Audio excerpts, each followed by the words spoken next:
Oi, gente. Não tenho a menor ideia do que aconteceu. Travou total aqui. Eu tive que derrubar a conexão para voltar com vocês. Então, desculpem. Eu já vou colocando aqui. Desculpa, gente. Eu não tenho a menor ideia do que aconteceu, mas enfim, eu caí grande aqui. Tentei voltar e não reconectava. E eu resolvi derrubar a live e começar uma limpinha. Então, vamos colocar o assunto de novo. Exames genéticos. Vamos fixar e vamos começar tudo de novo, ok? Tá todo mundo voltando, então vamos embora. Bom, a gente tem um monte de dúvidas sobre exames genéticos. Quando a gente sai do consultório, né, com o neurologista, com o neuropediatra, com o psiquiatra, eles normalmente dão alguns exames para que a gente faça com os nossos filhos e muitas vezes a gente não sabe para que serve. A grande maioria deles não é muito barato. E a gente fica numa angústia de que agora, muitas vezes a gente não sabe para que serve, que respostas que esses exames podem dar pra gente. A gente muitas vezes não tem dinheiro para pagar, ou o convênio não quer liberar. Nossa, gente, tem muita coisa envolvida e é uma novela essa questão dos exames genéticos. Então, a gente vai tentar esclarecer tudo para vocês. E como eu não entendo de genética, que entende disso, que é a doutora Graciela da Tismo. Ela é cientista, é pesquisadora, ela manja tudo e mais um pouco. E vamos começar de novo então, né, doutora? Boa tarde. Vou deixar você se apresentar e aí a gente começa a falar sobre tudo isso. Tá certo. Olá a todos, boa tarde, bom dia, né? Como eu já tinha brincado com vocês. Então, é um enorme prazer estar aqui hoje para falar desse assunto que demanda bastante questões, né? E muitas dúvidas, né? Acredito que todo mundo acaba tendo muita dúvida. A genética ela ainda é algo bastante misterioso. Eu sou Graciela Pinhatari, eu sou bióloga. A minha formação ela é voltada à biologia molecular. Eu trabalhei em alguns projetos com autismo, eu não vou falar muito, porque senão a gente perde aí muito tempo. E hoje eu sou cofundadora da Tismo, que é uma startup de biotecnologia voltada para exames genéticos de autismo. Quando a gente sai assim, o que a gente tem que ter sempre em mente é que o autismo hoje, o que a gente sabe sobre o autismo é que é uma condição majoritariamente genética.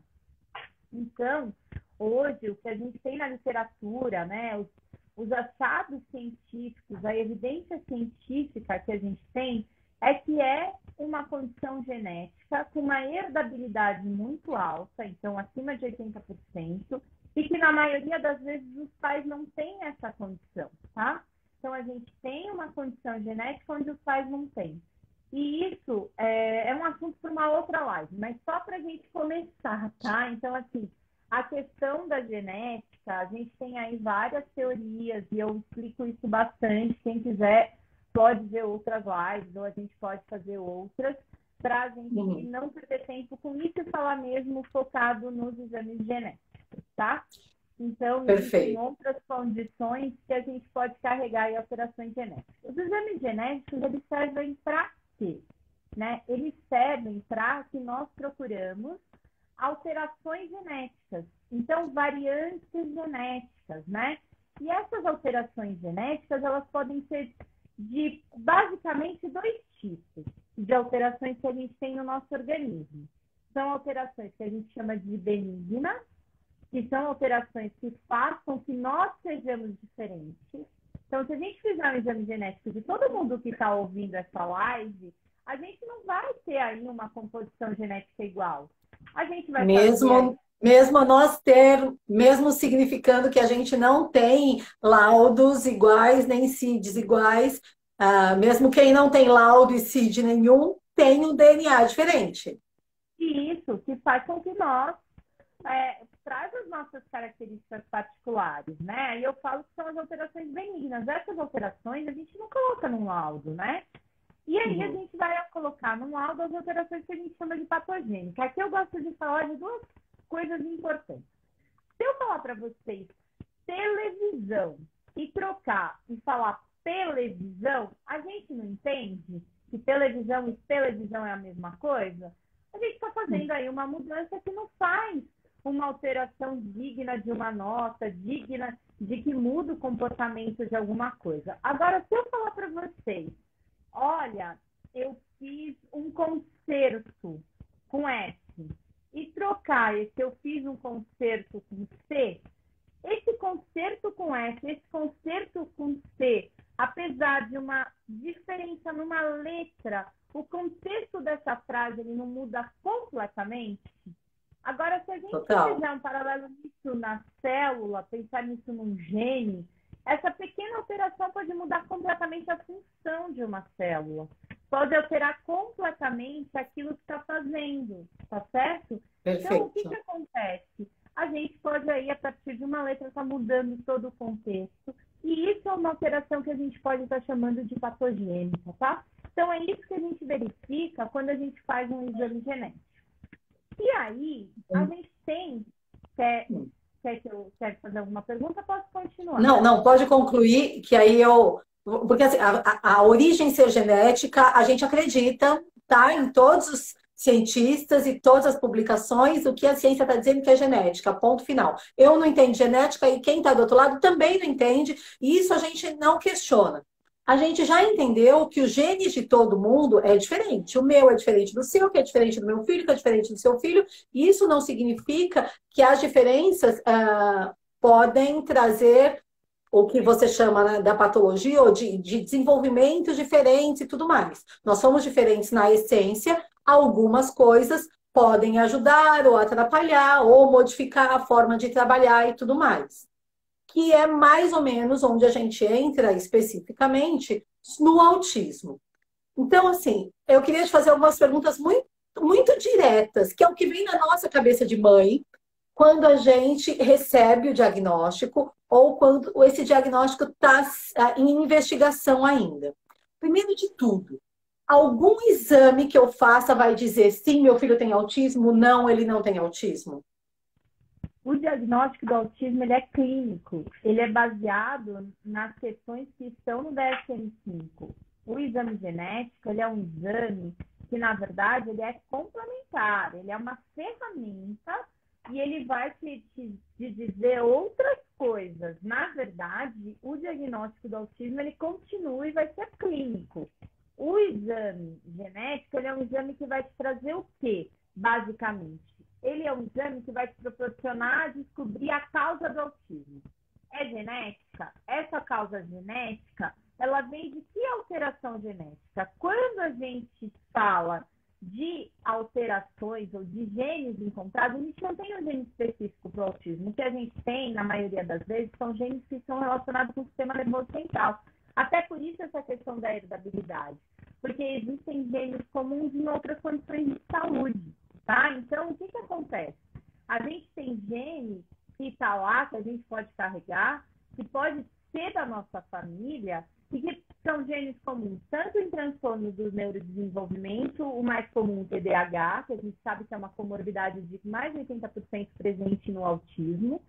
A gente tem genes aí de condições neuropsiquiátricas que também são comuns, que depressão, transtorno de humor, a gente tem a esquizofrenia, e que, na verdade, essas condições, se a gente for pensar há 50, 60 anos atrás, não tinha diagnóstico. Se até hoje a gente tem dificuldade de ter um diagnóstico para o autismo, imagine 60, 70 anos atrás. Quem me diz que a gente não tinha outros casos na família e a gente não teve o diagnóstico? E que a gente não pode carregar essas alterações genéticas? Então, o exame genético, ele faz o quê? Ele traz esse conceito de entender a causa, tá certo? Então, o exame genético, o primeiro pilar que ele vai te fazer é te trazer o conhecimento da causa. O segundo, né, que a gente fala, é que em alguns casos ele pode trazer o diagnóstico, principalmente de síndromes, tá certo? Uhum. A síndrome de Rett, a síndrome de Phelan-McDermid são alterações específicas, como a síndrome de Rett, alteração no gene MCP2. A síndrome de Phelan-McDermid, o que é? Uma deleção, tá certo?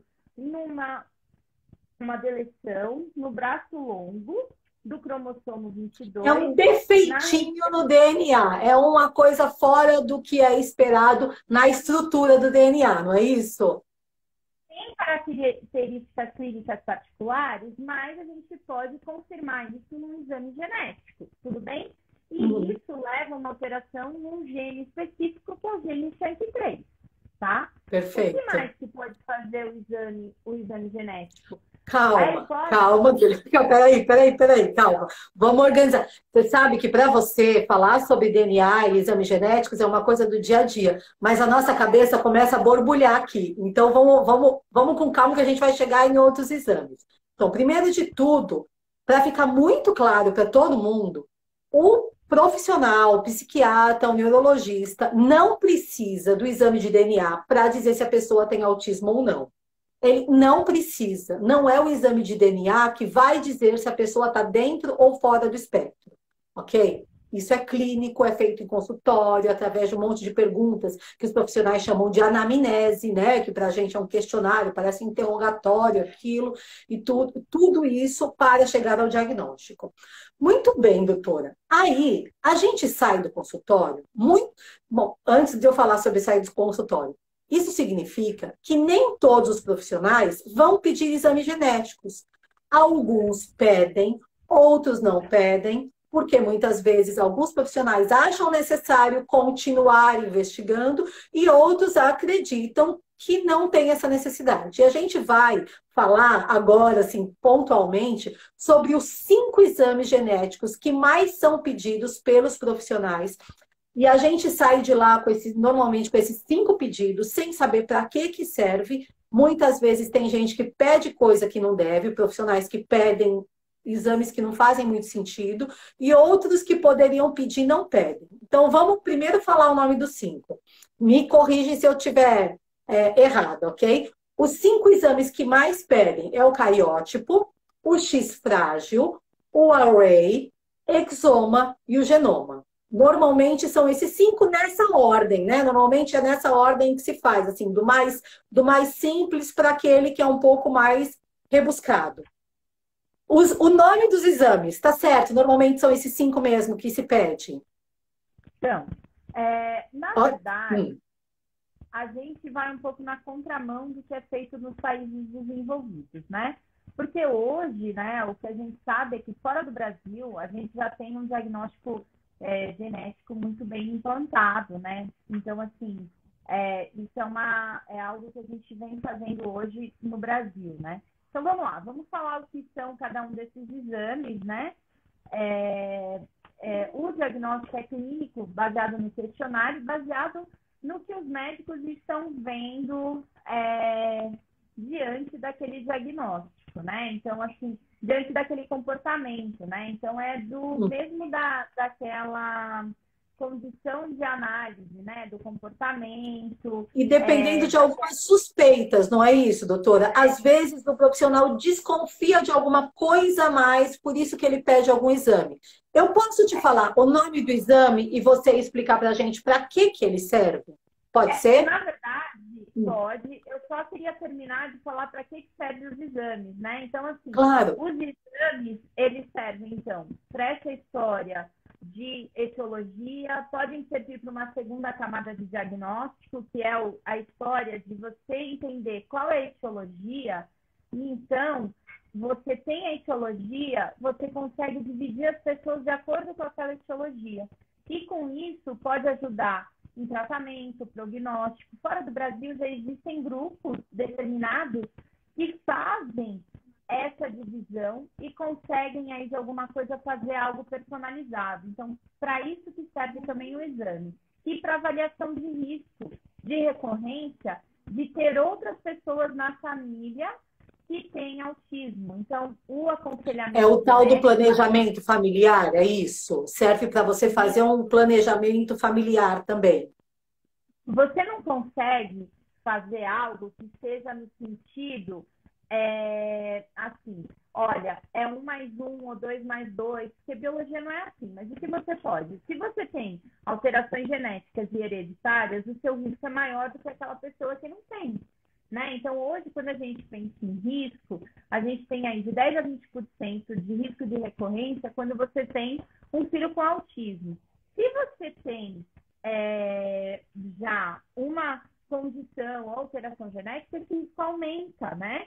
Então, é nesse sentido. Agora, se a alteração não é hereditária, esse risco é diferente, tá? Então, é nesse sentido que um exame genético pode ajudar. Ele não vai te dizer um risco absoluto, porque isso não existe. E também não existe seleção de embrião, tá? Então, a pessoa vai falar assim, eu vou saber então qual é o gene, eu vou poder selecionar o embrião. Não, porque é um transtorno multigênico, são vários genes envolvidos. É diferente de uma síndrome, que é um gene só, tá? Então, é isso que a gente tem que saber. Não dá para filtrar o DNA lá que carrega o gene que carrega o DNA, o autismo, e falar, esse eu quero fora. Isso é bem importante as pessoas entenderem, né? Ainda não existe esse filtro. Quando aparecer, fiquem tranquilos que a doutora Graciela e um monte de outros profissionais vão falar, mas por enquanto isso não é realidade ainda. E que nem é muito objetivo, porque a gente acredita, nós que trabalhamos com genética, na neurodiversidade, né? Então, a gente acredita que isso faz parte, que a genética faz parte da neurodiversidade. Eu vou falar... Perfeito, também sou desse partido. Quando a gente falar desses outros, dos exames, eu vou falar de 3 outros itens que são importantes, que é a farmacogenômica, mas aí eu vou falar primeiro dos exames e de questões de resultados, tá? Então, eu vou falar agora dos exames. O que é o cariótipo, que é geralmente o primeiro exame que as pessoas pedem, né? Então, assim, o cariótipo, a gente tem que primeiro pensar no DNA. Quando a gente está vendo o DNA, a gente tem que ver o DNA de 2 formas. Os exames veem o DNA de 2 formas. O DNA ele pode estar compactado, todo enovelado, que aí a gente vai estudar o DNA na forma de cromossomo. Então, alguns exames... Que é aquele tal do xizinho que aparece nos desenhos. Ok. Isso. Vai ver o cromossomo. E outros 2 exames vão ver o DNA aberto, a fita. Que aí vai ver o DNA... Que é aquele que parece uma escadinha torcida. É isso. Isso. Que aí vai ver a... Ok. Traduzindo para quem não entende nada de genética, né? Ok. Aí você vai ver as letras. Um vai ver por cima, como se a gente estivesse vendo por cima, né? Aquela foto. E o outro vai abrir e vai ver a sequência de letras. Tá certo? Então, a gente tem que pensar que os exames são divididos dessa forma, tá? Então, o que é o cariótipo? O cariótipo é como se fosse uma foto do DNA na forma de cromossomo. Cada cromossomo tem uma característica. Um é maior, outro é menor, um é pequenininho, o outro é grande. E aí, todos nós temos 22 pares de cromossomos autossômicos e um par sexual. Que lembra? Ou nós somos XX, nós mulheres, ou XY, tá bom? Então, o que acontece? Quando você faz um cariótipo, você vai ver se a carinha daquele cromossomo está correta, então a estrutura dele está correta, e se o número está ok, tá certo? Então, só isso que ele vê. Só serve para isso. É como se a gente estivesse fazendo uma foto nossa, e aí eu vou falar, Carla, você não usa óculos, eu uso, tá bom? Então, ele vai estar me dizendo isso. E se o número dele é correto. Então, para que é um exame bom? Para síndrome de Down, que é a trissomia do cromossomo 21. Então, para o autismo, a resolutividade dele é de 3 a 5%. Então, na maioria das vezes, a pessoa faz o cariótipo e não tem alteração. E não dá nada. Foi o caso do meu filho. A gente fez cariótipo e não deu nada. Porque a carinha do xizinho dele, né, estava dentro do que é esperado. É isso. Basicamente isso. E o número também. Então, quer dizer que seu filho tem 22 pares de cromossomos autossômicos e um par sexual. Ele é menino, então ele é XY. E aí, o que acontece? Esse tipo de alteração ele não tem. E esse tipo de exame é pedido muito para pessoas que já têm casos de aneuploidia e para pessoas que têm já rearranjos cromossômicos. Ele não deveria ser pedido para todos. Só que aqui no Brasil, o rol da ANS te obriga a ser o primeiro exame a ser realizado, tá? Então, Ok. às vezes, ele é solicitado geralmente para a mãe que já teve muitos abortos, para ver se ela tem esse tipo de problema. Então, assim, ele já é um exame que tem um histórico clínico para ser pedido. Mas não é todo autista que vai ter alteração nesse nível. Pelo contrário, De imagina. 3 a 5%, é isso, né? De 3 a 5% das pessoas com autismo que aparece alguma alteraçãozinha aí. E isso é um número muito pequeno. É um exame que as pessoas falam assim, nossa, não é um exame complexo. Gente, esse exame é um exame muito complexo, só que ele é muito valoroso, só que ele não tem uma resolutividade para as alterações que a gente conhece hoje, que são importantes para o autismo. Então, ele deveria, assim, de alguma forma, ser solicitado com um histórico clínico. Então, assim, o que a gente tem que entender Ok. é que todo exame genético ele precisa ser solicitado com uma parceria do clínico, entendeu? Porque ele tem que responder uma pergunta. Então, que pergunta que ele está respondendo quando se faz um cariótipo? Que aquela pessoa não tem alteração estrutural e nem numérica. Tá certo? Perfeito. Quando acaba esse, normalmente vem o tal do X frágil. Eu entendo que X, a gente está falando da mesma coisa do tal do exame anterior. O que é esse tal do X frágil? E para que serve esse segundo exame que mais pedem para a gente? O primeiro o cariótipo, depois o X frágil. Olha, o exame de cistagem realmente é para ver alteração no cromossomo X, tá certo? E esse exame, ele é um exame muito interessante, mas geralmente ele deveria ser solicitado para as pessoas que têm algumas características clínicas muito bem determinadas, tá? Então, uma delas, porque assim, as pessoas que têm síndrome de Child, na maioria das vezes, o que elas têm? Características autísticas, deficiência intelectual, tá certo? Então, assim, geralmente são meninos, têm características autísticas, têm uma face alongada, têm orelhas grandes, uma mandíbula proeminente, tem hiperatividade, tem algum transtorno de linguagem. Então, na Tá. verdade, existem algumas características que já são proeminentes e que, na verdade, já deveriam ser colocadas, né, como sendo características importantes, e aí, então, esse exame deveria ser solicitado, entendeu? Então, é uma característica Ok. particular. A síndrome de X-frágil, ela tem aí uma incidência de 1 para 4 mil de meninos, entendeu? Então, assim, tem assim, algumas limitações que não deveria. Essa listada em Tem menina dicas, a pessoa traz dicas de que pode ser um X frágil. Se a pessoa não traz dica nenhuma na realidade, então nem faz sentido fazer esse exame. pode ter outras características clínicas. Então, assim, não necessariamente precisa ter só as faciais. Tem outras Tá. características, mas assim, deve ter um contexto clínico para que seja solicitado, né? Então, é muito importante ter essas pistas clínicas, né? Que nem, é importante saber se uma mulher tem cistrágio, porque ela pode ser portadora, entendeu? Então, ela pode ter alteração aí no X, imagina que a mulher carrega 2X, né? Então, é Uhum. importante saber, sim, não é que não seja. Só que, assim, a gente tem que pensar que ela em alguns casos, o exame genético ele é um exame para fazer uma predição, né? Ok. Então, o que acontece? Em alguns casos, saber se a mulher ela é portadora dessa alteração é importante. Por quê? Existe alguma falência, né, que a gente sabe, ovariana, que pode levar a uma menopausa precoce, tá? Então, Interessante. saber se ela tem uma premutação também é legal, tá? A Ok. outra coisa que a gente também pode saber é que na síndrome de X-frágil tem um que a gente chama de síndrome de tremor e ataxia, que é uma relação com o sistema nervoso central. Então, saber, às vezes... Que é clínico, né? O médico vai analisar isso em consulta, e aí algumas dessas características coloca a pulguinha atrás da orelha, pode ser X frágil, por isso fazer. O Gabriel também fez o exame, fez o X frágil, e também não deu nada.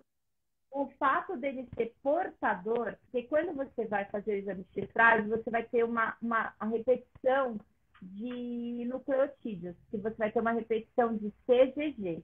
E às vezes ele pode não ter a síndrome de X frágil, mas carregar a pré-mutação.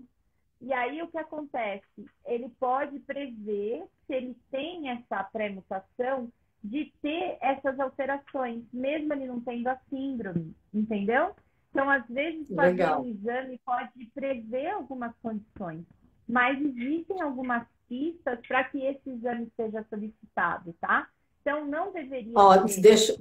Deixa eu só falar uma coisa, gente. Não é porque a doutora falou, olha, algumas características dessa podem ser... Aqui não tem como diagnosticar ninguém através de live, ok? Mas é muito... Por isso é tão importante nas consultas a gente falar tudo o que está acontecendo. E eu sempre dou uma dica. Anota em casa tudo que você precisa falar e perguntar para o médico. Porque quando chega na hora, a gente fica tão ansiosa, às vezes a gente fica tão nervosa que a gente esquece das coisas e não dá informações que são importantes ou esquece de perguntar algumas coisas. Então, anotem as perguntas que vocês têm para fazer para o médico e as informações que são importantes, porque às vezes parece bobeirinha da nossa cabeça, mas quando junta tudo isso, na cabeça de alguém que entende, do profissional da área médica e tudo, ele consegue montar melhor esse quebra-cabeça. Doutora, vamos partir para o próximo exame, senão a gente não consegue terminar na live. Aí tem o tal do array. O array esse serve para quê? Ele é também um exame para ver cromossomo. Ele ainda está vendo cromossomo. Só que ele vai ver duplicação. Ele ainda está no xizinho, ele não foi para a escada que gira. Não, ele ainda vai ver isso. Tá. Então, o que ele vai ver? Ele vai ver se existem pedacinhos do cromossomo que estão faltando ou existem pedacinhos do cromossomo que estão a mais, tá? E por que é importante? Esse exame foi considerado o exame padrão ouro para autismo. Teoricamente, ele era para ser feito esse exame. Ele já tem uma resolução. Esse deveria ser o primeiro, na verdade. Porque ele tem uma resolutividade muito maior, de 15% a 20%. E existem alterações de deleção e duplicação que já estão relacionadas tanto com autismo como com deficiência intelectual e com algumas síndromes. Uma delas é a síndrome de Phelan-McDermid. Síndrome de Phelan-McDermid, síndrome de Angelman, síndrome de Williams, tudo está relacionado com deleção. Então, ele é um exame muito interessante. Microarray é com 2 R's ou CGH-array. É A-R-R-A-Y, tá? Eu vou colocar aqui HCG... ou CGH-array, tá? Então, esse exame, ele vai continuar vendo o cromossomo, mas vai ver pedacinhos, né, de deleção ou duplicação, tá bom? Então, ele é importante porque já existe relação de alterações desse nível com o autismo e com outras síndromes. Então, ele é importante por isso, tá bom? Ele é um exame interessante por isso. Esse exame é de sangue? Sangue ou saliva, tá? Então, esses exames genéticos, o array e os outros que eu vou falar agora, pode ser feito por saliva. O que a gente precisa? Extrair o DNA, tá? Perfeito. Tem mais alguma coisa do array que precisa falar? Que a gente vai entrar agora na área mais tensa da live. Agora, podemos continuar? Ok. Então vamos lá. O Gabriel fez o cariótipo, o Gabriel fez o X frágil, ele fez o array e não deu nada em nenhum. E aí, a médica passou mais um exame. Ela falou, olha, então agora a gente pode partir para o exoma. No final da live, eu vou falar para vocês como que a gente pode conseguir esses exames pelo convênio, ok? Porque tem muito convênio negando por aí, e o convênio não pode negar esses exames, nem o SUS, na verdade, pode negar esses exames, tem como conseguir tudo isso de forma legal e tudo direitinho. E aí a gente parte para o exoma. Para que serve o exoma? A gente ainda vai ver o xizinho ou a gente já vai para a escada no exoma? Não, agora a gente vai ver para a escada. Então, eu vou falar do genoma e do exoma primeiro juntos, depois a gente separa. Tá, Então, assim, vamos perfeito. pensar na escada, né? A gente está vendo ali o DNA aberto, tá? Então, Ó, só explicando, para quem não entendeu o que é a diferença do xizinho para a escada, depois vocês pegam a live do começo, que a gente já explicou para vocês, tá bom? O nome de todos esses exames está na propaganda da live, eu vou colocar quando salvar lá, quando colocar no IGTV. Então fiquem tranquilos que eu vou colocar o nome dos exames na publicação também. Vai lá, doutora. então, vamos lá. Aí, o que é? A gente agora vai ver a fita aberta, né? O DNA. Então, a gente vai ver a sopa de letras, o A, o C, o G e o T. A gente agora vai estudar os genes. Os genes, o que é? É uma sequência determinada dessas letras. O A, o C, o G e o T. Então, o gene é como eu falei para vocês da frase. Então, agora a gente vai entender essas frases e ver se tem alteração, tá? Então, agora a gente vai ver nesse exame isso, tá? O que é o genoma? O genoma é quando eu leio todas as letras. Eu vou ler os 3,1 bilhões de nucleotídeos, que são essas letras, do meu DNA, tá? E o que é o exoma? É quando eu leio uma parte dessas letras. Por quê? O DNA nosso, ele está dividido em duas porções. Uma delas é chamada de exon e a outra é de regiões intergênicas ou intron. Então, é como se um pedaço fosse exon, o outro fosse intron. Um pedaço fosse exon, o outro fosse intron. Quando eu faço o sequenciamento do exoma, eu estou sequenciando só os exons, como o próprio nome diz. Quando eu faço sequenciamento do genoma, eu estou sequenciando tudo. E qual é a diferença? Os exons são as regiões que codificam as proteínas, as enzimas, que fazem parte, eles são 1% do nosso DNA. Apesar de ser 1% do nosso DNA, 85% das doenças que a gente conhece genéticas estão nessa região, tá? Então, é como Por isso que ele é importante para o autismo, então. Porque pode ser que a gente encontre o autismo no exoma ou sempre vai encontrar? Então, vamos lá. Deixa eu agora explicar o genoma e aí eu já te falo um pouquinho das outras coisas. Só para ter uma linha de raciocínio. Essas regiões chamadas intergênicas ou intron são regiões que estão no DNA fazendo processos regulatórios. Elas compreendem 99% do DNA. Por que elas são importantes para o autismo? Porque já existem alguns trabalhos que mostram que alterações nessas regiões estão relacionadas com autismo, tá? Então, no exoma, o que a gente vê? A gente vê aqueles genes que estão relacionados com alterações que a gente vê no autismo. Então, os 22 mil genes que a gente conhece depois do sequenciamento do genoma humano, a gente vai ver no exoma. Quando a gente faz no genoma, o que vai acontecer? A gente vai também sequenciar os genes do exoma, tá certo? A gente vai sequenciar tudo. Então, por isso que a gente fala que o genoma é mais complexo. Não que ele seja melhor, é que ele vai ver tanto o intron como os exons.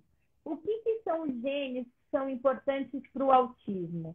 A gente sabe que os genes, dentro do que a gente conhece, são importantes para o autismo, são genes relacionados à função sináptica, à sinalização e a genes de controle transcricional, tá? Então, quando a gente vai sequenciar o exoma completo, que a gente faz o sequenciamento dos 22 mil genes, a gente está vendo tantos genes relacionados com que já é conhecido com autismo, como a gente pode ver genes relacionados com as comorbidades, como com outras condições de saúde. Porque no exoma você está entrando naquela seara dos 85% das doenças genéticas relacionadas com tudo. Quando você tem um exame chamado exoma clínico, não. Você só vai olhar para as questões da clínica que você está procurando.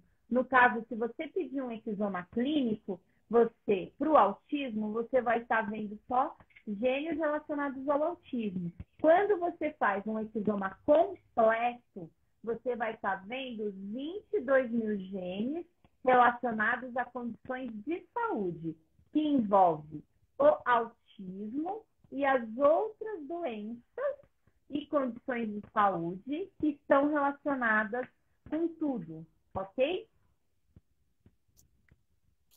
Se eu penso em fazer o genoma, eu nem preciso fazer o exoma, tá certa essa minha lógica? Exato isso, exatamente. Porque o genoma, ele engloba o exoma. Natismo, qual é a diferença do genoma e do exoma?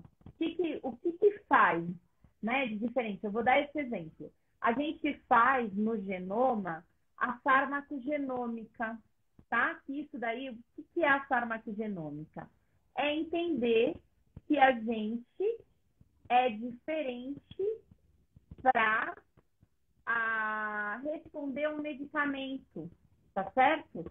O que acontece? Quando a gente toma um remédio, né? Você pode ver, se você conversar com um amigo, né? Aí você fala assim, olha, eu tomo tal remédio quando eu tô com dor nas costas. Aí seu amigo vai falar assim, nossa, esse remédio eu fiz... Para mim não faz efeito nenhum. Para mim não faz efeito nenhum. Aí você vai falar com uma outra amiga e falar, nossa, eu tomo esse remédio, me dá um sono, parece que eu tomei calmante. Por quê? A resposta de um medicamento também está ligada à nossa genética. É muito curioso isso, né? Então, essas respostas eu teria no exame de genoma. Só no genoma hoje. Ou então um painel específico para isso. Porque ainda dentro do que a gente tem o que a gente chama de painéis, que são quando a gente coloca genes específicos para procurar essas relações. Natismo, a gente está querendo colocar um painel, mas hoje a gente só consegue fazer no genoma. Aí o que acontece? A gente tem 3 tipos de resposta para medicamento. Ou você é normal, que é aquela pessoa que toma a posologia do medicamento, ou você é metabolizador rápido, que é aquela pessoa que faz o quê? Ela toma o medicamento e parece que não tomou nada. Por quê? Tem um efeito tão rápido que não fez. Ou então ele é um metabolizador lento. Aquela pessoa que fica tanto com o medicamento que faz um efeito colateral.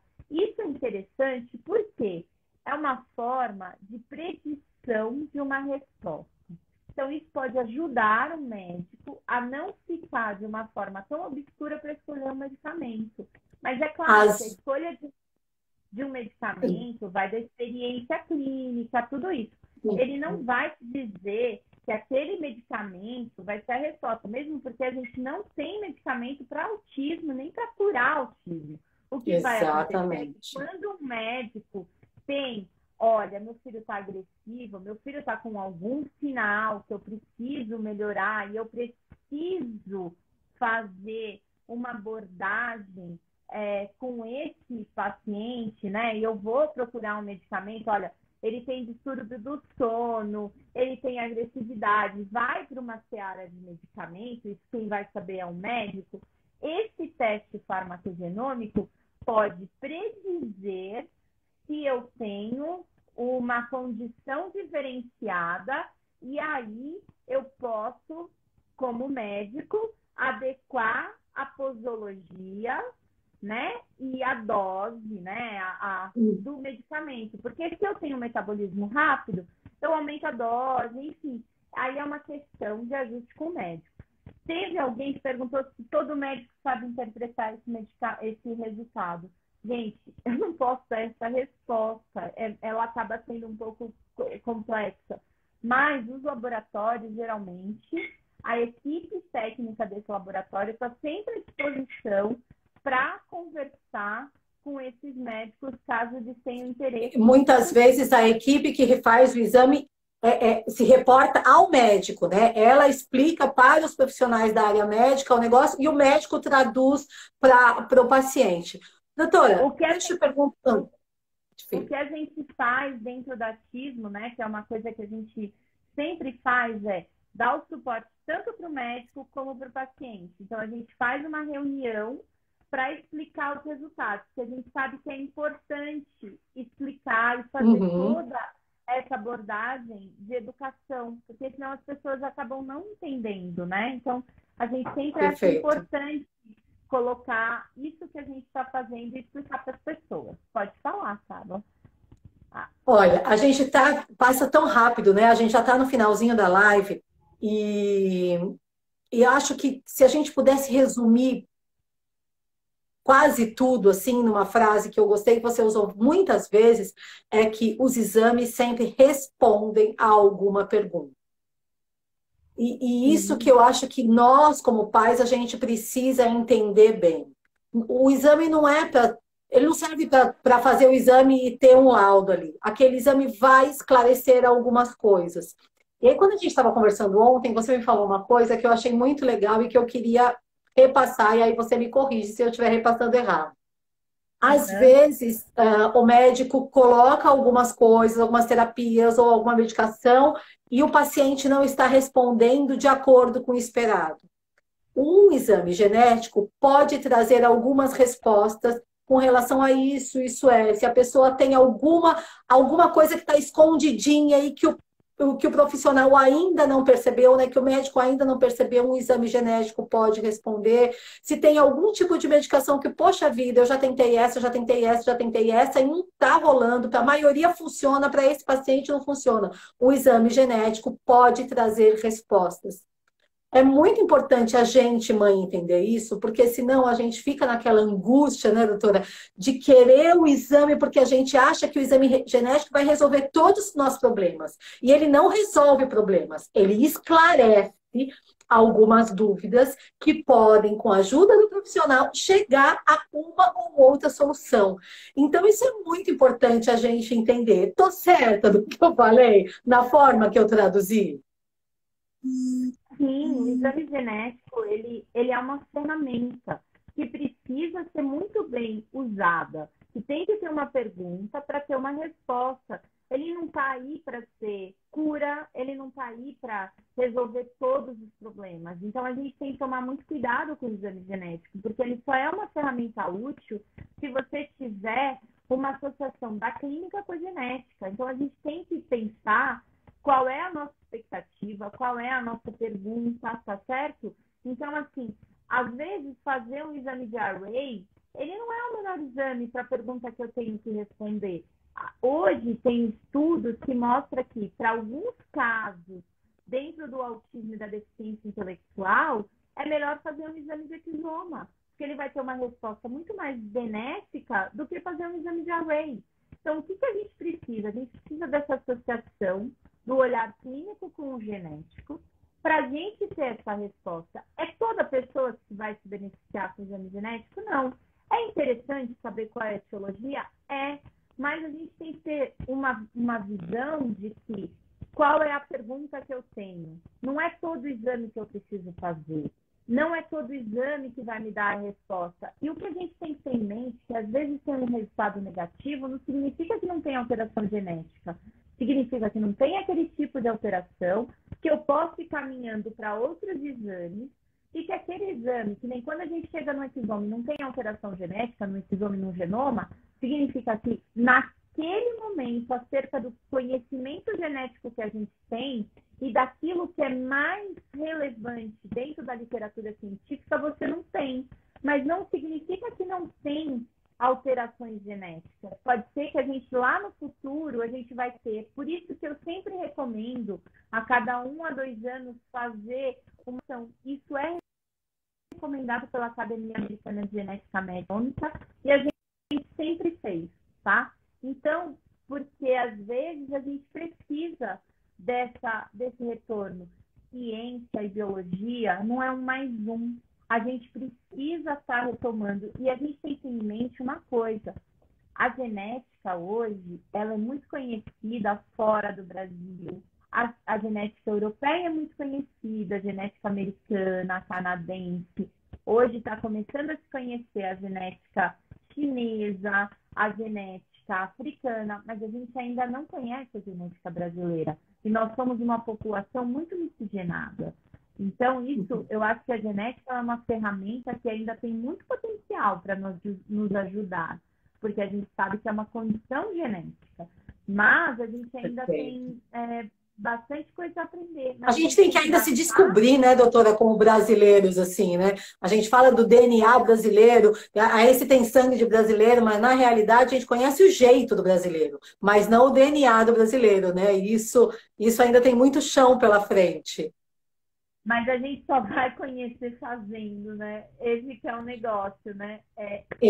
Exato. A nossa missão, e é isso que a gente vem aprendendo aí nos últimos anos aí, fazendo, e eu acredito muito a gente vai conhecer. Então, assim, eu acho que dá para você falar que todos esses exames aí estão no rol da ANS, e o exosoma está entrando aí no rol da ANS. Então, acho que a gente pode finalizar com isso.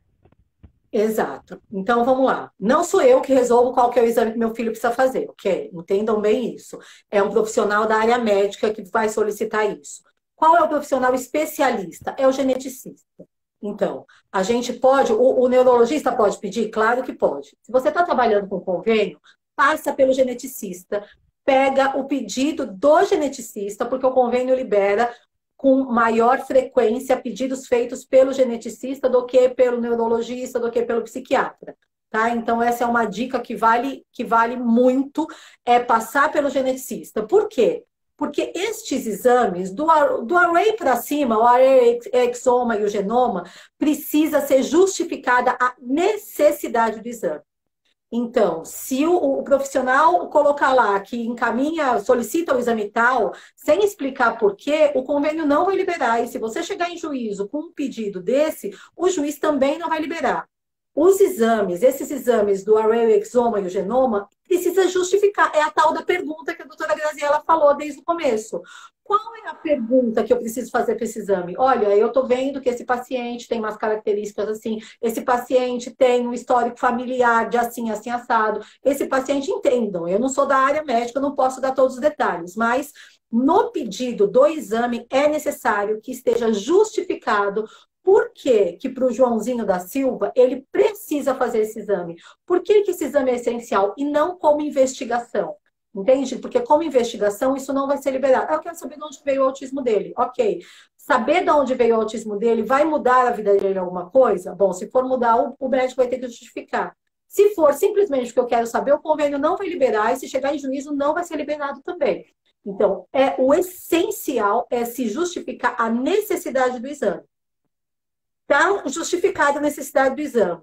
Passa pelo geneticista porque já dá maior credibilidade no pedido, ok?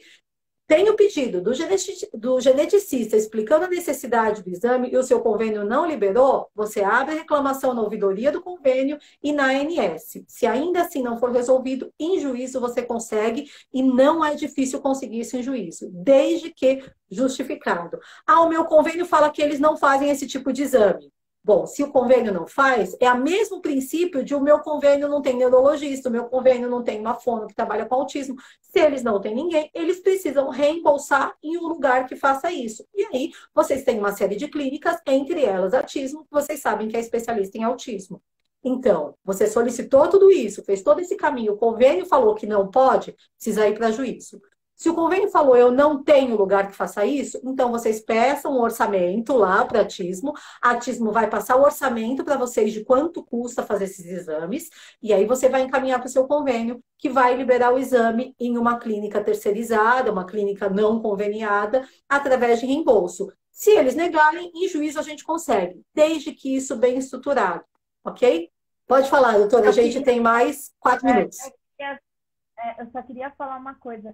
Eu acho sempre bastante importante, se vocês puderem pegar um geneticista que entenda de autismo, que tenha um embasamento científico, é sempre bastante interessante também, porque existem já muita literatura científica que fala da importância desses exames genéticos no contexto de prognóstico, aconselhamento genético. terapia. Então, assim, era só uma dica nesse sentido, tá? Então, assim, Uhum. acho que quanto mais a gente puder associar pessoas que tenham essa especialidade, que assim, já procurar geneticista é um pouco complicado, porque tem 419 mil médicos e apenas por 246 geneticistas, mas se a gente puder ainda ter um geneticista com esse olhar, né, dentro do autismo, porque a gente sabe que tem as especialidades, né? E aí ter essas referências, eu acho que vale a pena. Era só a minha dica, tá? Então, quanto mais Não, especialista a total, gente total. Isso faz todo.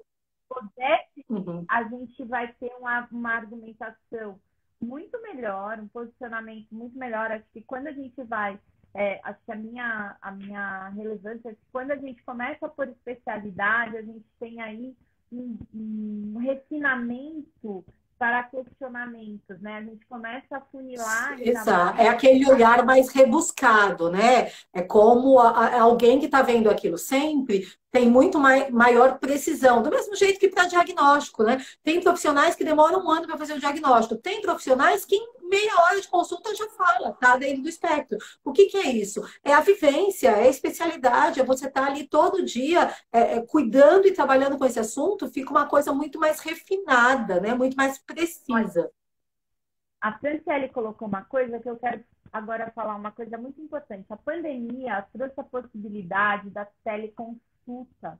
E isso abre um leque de você estar passando com ótimos profissionais em qualquer lugar do Brasil. Então, antes a gente não tinha essa possibilidade. E hoje a gente tem. Então, a telemedicina não é o ideal, mas que traz essa possibilidade dentro do contexto de passar com profissionais diferenciados e especialistas em qualquer lugar do Brasil. Então, acho que essa é uma única vantagem que eu vi na pandemia, que é a questão da telemedicina, e para a questão da genética acaba sendo uma vantagem. Então, assim, muitos geneticistas, especialistas estão conseguindo trazer esse contexto e acaba sendo algo que trouxe, acho que é a única vantagem que a gente tem aí dentro da pandemia, tá? Então, assim... Democratizou mais, né, esse acesso a profissionais. Agora, a distância física não é mais um empecilho. Isso em todas as áreas, né? Em todas as áreas não, mas na maioria das áreas, porque alguns ainda precisam do presencial, mas na maioria das áreas isso deu a possibilidade da gente atender pessoas de todo o Brasil. Isso é muito legal. Doutora, nosso tempo está no limite. Eu gostaria de te agradecer mais uma vez. Acho que a gente teve muitas respostas. É óbvio que a gente não vai conseguir entender com detalhes tudo isso da genética, porque afinal de contas você está há anos nesse caminho e tem muita coisa ainda para aprender. Então, em uma hora a gente não vai conseguir dominar tudo isso, mas entender a lógica da coisa. Pessoal, assim, se vocês quiserem, eu tenho algumas lives no YouTube, acho que dá para entender um pouco mais, acho que vale a pena. Se a gente quiser saber mais sobre isso, a gente pode entrar em contato com o perfil da Tismo, e aí a Tismo vai direcionando respostas, a Tismo tem site, a Tismo tem, né, o atendimento. Quem tiver qualquer outra dúvida, entre em contato no seu perfil pessoal ou no da Tismo. É melhor da Tismo, né? Acho que no Datismo tem o info@tismo também, que é um canal bem interessante. Quem quiser fazer alguma pergunta específica para mim, pode entrar em contato comigo, eu direciono também. Assim a gente está à disposição, tá bom? Então, estamos aí. Perfeito. Quem quiser saber mais, eu tenho bastante live, pode procurar lá, a gente fala bastante, tá bom? Então, legal. Eu vou deixar salvo aqui, então. Ai, desculpa. Às vezes dá um delay aí, eu acabo atropelando, assim. Eu só quero agradecer mais uma vez, obrigada por tanta informação, por ter traduzido todo esse conhecimento de uma forma prática para que a gente pudesse entender. Vai ficar salvo, vou deixar o nome dos exames que a gente falou aqui, vou deixar o perfil da Tismo também, e quem quiser fazer contato, só entrar, mandar um direct ou colocar no comentário. Doutora Graciela, a Tisma vai estar passando para dar uma olhadinha nas perguntas que vocês colocarem também. Tá bom? Um beijo para todo mundo, fiquem todos com Deus e até quinta-feira.